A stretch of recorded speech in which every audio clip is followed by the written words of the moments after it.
সন্ধ্যার মধ্যে দেশের ৭ অঞ্চলে বজ্রসহ ঝড়ের আভাস দিয়েছে আবহাওয়া অধিদপ্তর। এসব অঞ্চলে সর্বোচ্চ ৬০ কিলোমিটার বেগে ঝড় হতে পারে বলে জানিয়েছে সংস্থাটি। এছাড়া দেশের অন্তত ৩ বিভাগে ভারী বর্ষণের পূর্বাভাসের কথাও উল্লেখ করেছে সংস্থাটি।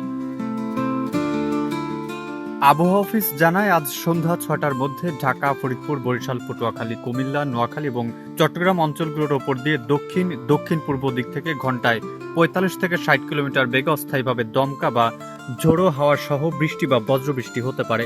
এসব এলাকার নদীবন্দরগুলোকে ১ নম্বর সতর্ক সংকেত দেখাতে বলা হয়েছে।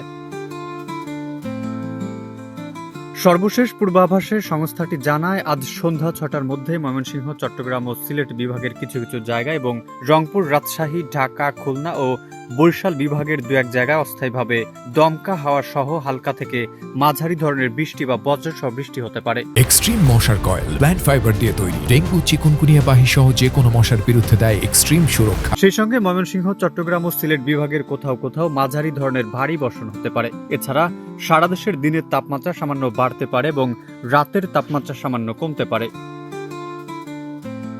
আবহাওয়া অফিস বলছে, উত্তর পশ্চিম রাজস্থান ও এর কাছাকাছি এলাকায় অবস্থান করা নিম্নচাপটি দুর্বল হয়ে মৌসুমী বায়ুর অক্ষের সঙ্গে মিলিত হয়েছে। তবে আগামী ২৪ জুলাই উত্তর বঙ্গোপসাগরে একটি লঘুচাপ সৃষ্টি হতে পারে।